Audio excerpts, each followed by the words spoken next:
जब भी तुम्हें मार्केट ऐसा कंफ्यूजन लगे और एनालाइज करने में प्रॉब्लम हो रही हो, समझ में नहीं आ रहा हो मार्केट अगले दिन किधर मूव करेगा, तो बस इन 3 स्टेप्स को फॉलो करो।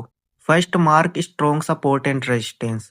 पिछले मार्केट में जहाँ से भी स्ट्रॉन्ग बाइंग हुई है वहां पर एक सपोर्ट जोन मार्क करो, और जहाँ से भी स्ट्रॉन्ग सेलिंग हुई है वहां पर एक रेजिस्टेंस जोन मार्क करो, और अगर कोई साइकोलॉजिकल लेवल है तो उसे भी लगा लो।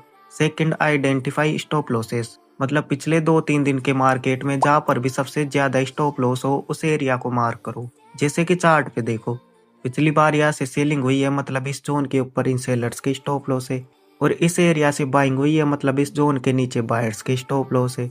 इसके साथ ही एक काम और कर लो, मार्केट पिछले 1-2 दिन से जिस ट्रेंड में है वहां पर लो से आए तक फिबोनाची लगाकर इसके 0.5 एंड 6 लेवल को मार्क कर लो। Third, create scenarios. मतलब मार्केट अगले दिन किधर और कैसे मूव करेगा उसके लिए कम से कम 3 से 4 सिनेरियोस बनाना है।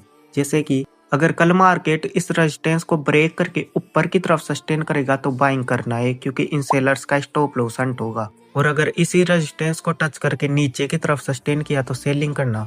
अगर कल मार्केट फिबोनाची लेवल और इस पीएसवाई लेवल को ब्रेक करके नीचे की तरफ सस्टेन किया तो सेलिंग करना है, क्योंकि ये बायर्स पैनिक में आके अपनी बाइंग की पोजीशन क्लोज करेंगे। और अगर इन्हीं लेवल्स को टच करके ऊपर की तरफ सस्टेन किया तो बाइंग करना।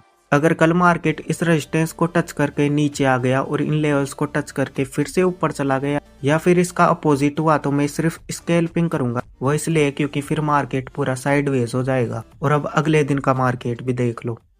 अब अगर तुम्हें नॉर्मल चार्ट को भी एनालाइज करना नहीं आता तो मेरी ये वाली वीडियो देखो और फॉलो कर लो।